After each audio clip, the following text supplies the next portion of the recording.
Welcome to another version of Lynn Coaches Live. And today we're going to be really asking a question that I have been asked a lot, and that is it okay to make creativity my job? And some of you who've been following this particular client, Chloe, know that we've had two discussions. Today's topic is just what I said. Is it really okay to make creativity my job? And so follow along with us. And if you're hearing something that you really enjoy or something that you can relate to Chloe's story or to your story, leave a comment below. Like our page, share this after you finish if you find this really helpful. So Chloe, let's jump right into the live coaching. You tell us where you've been, where you're going, and what we can work on today. Yes. Thanks, Lynn. So I have been, we've been working through, I started a kind of creative project experiment. We've been working on it for months, but I kind of launched it at the end of October. And it's just been, it's an audio project. It's very personal. It's called the Alive Hour. It's a weekly newsletter. And it definitely has brought up a lot of fear this whole time, really, that we've been working on this together. But especially even just with the launch and with, I think, giving more real time to this project. So far, the times that we've been working together here on Lynn Coaches Live, we've both come to the last couple of sessions, this takeaway of both actually just putting down more real time to this on the calendar versus like working on it willy-nilly. So like carving out real space to work on this project has been one thing that I've been playing with. And then the other thing was, after we talked last time, was actually giving this even more time on the calendar. So instead of blocking out a half hour, an hour, I've been blocking out like twice a week, 2-hour increments to see what that feels like to actually give more time to this. And yeah, it's been really interesting. I think one of the things that's actually brought up that I wasn't necessarily expecting was just kind of like a feeling of, wow, I'm okay, now I'm really giving more time to this creative project that isn't really, the money maker yet, or may not ever actually be the money maker project. And so it's definitely been, actually like bringing up feelings of like, oh God, can I do this? It's making me feel, even though I have been also running, I've been, running my own kind of digital strategy consulting business since April. But that's still, kind of new and tentative. Technically I have been kind of experimenting and trying various things for the last almost 2 years. I was laid off my job almost 2 years ago. So I think, interestingly, I've been learning a lot about myself, what I need creatively, but it's also dedicating more time to this kind of work is bringing up a lot of just sort of like, oh, do I actually need to have more of a solid foundation, than I have right now in order to feel like I can do this creative work. So I think that's, I wrote down a couple notes, which is, I can't tell if I need to pause right now and start looking for full-time work. Do I need to get a different kind of bridge job that allows me to keep the creative work going without sucking away too much brain space? But those are actually kind of some of the things that this brought up. So I'd like to hear what you think. Yeah, I think you've summarized that really well. And just to fill in a few blanks, I think you're picking up where Chloe is. Just to be super clear, Chloe's in a reinvention process. So she's been earning a living and living her life by doing things that are what we call experiments in the reinvention track, which is you're not committing yourself to anything. You're trying a number of things that we have vetted through a particular process. And so when you hear Chloe using the word experiment, would you agree, Chloe? That's something you're trying on and testing, but we've not committed to it, except for the experiment gets committed to. We don't make meaning as to what should we do after the experiment. Yes, absolutely. Okay. And the thing that I kept hearing you say today was, I need more of a foundation. So in the past, it's been, I need to give myself more to my creativity. And you're starting to answer that question. It sounds like, see how you feel about this when it comes to you.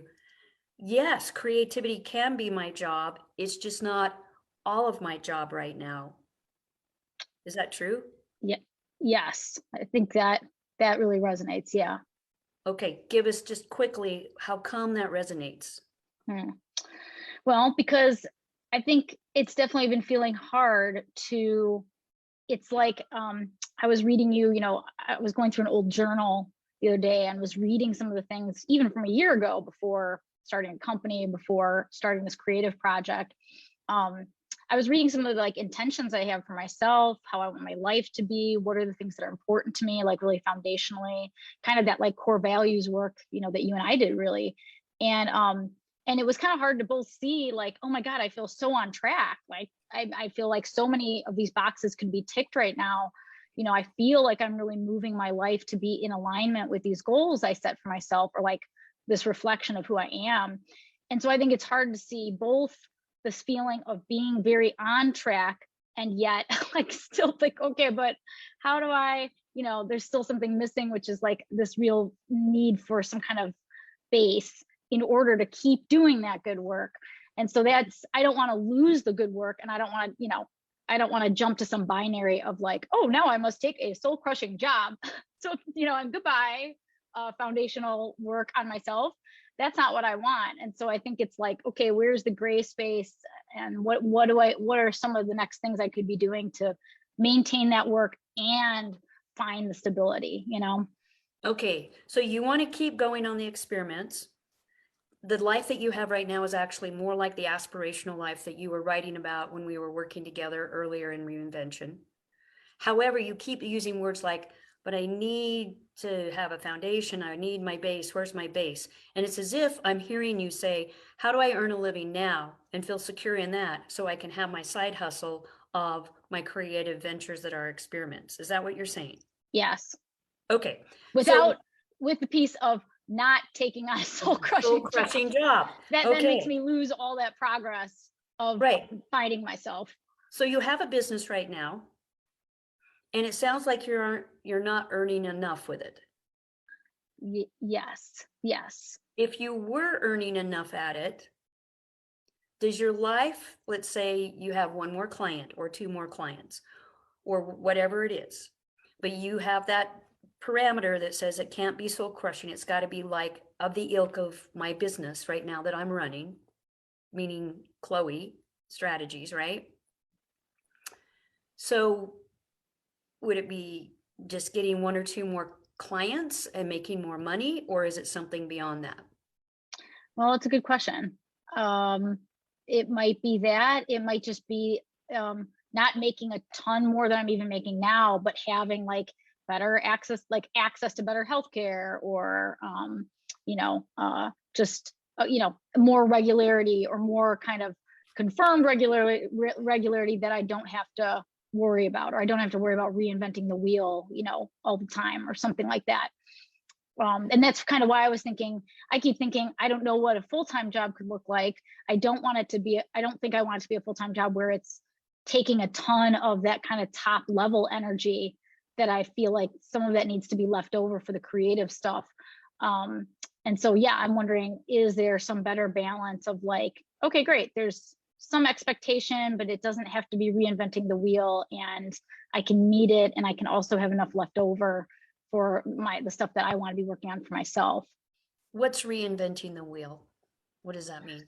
Oh, nice. Yeah. Like, coming up with new ideas all the time versus someone else has some ideas and they're not super high on the totem pole, and I just have to go, great, I can do that. I can do that. I can do that. I can do that. And just keep doing it. But it doesn't take like a ton of high level energy all the time to maintain, I guess. So that's probably going to be your homework. So let me just maybe frame it up for you. Is that okay? And give it a little structure so you don't have to do all the work? Yes. Yes, please. So it sounds like it might be time to explore, do I take on one big client and have that confirmed regularity that you're looking for? Do I bring on two clients and really make sure that I have a marketing funnel going so I can continually have a waiting list so I have that confirmed regularity? Or do I stop my business, not stop my reinvention project with the Alive Hour, and do I go look for a potential full-time employer that's not soul crushing, pays me what I need, gives me my confirmed regularity, and also doesn't take all of my bandwidth?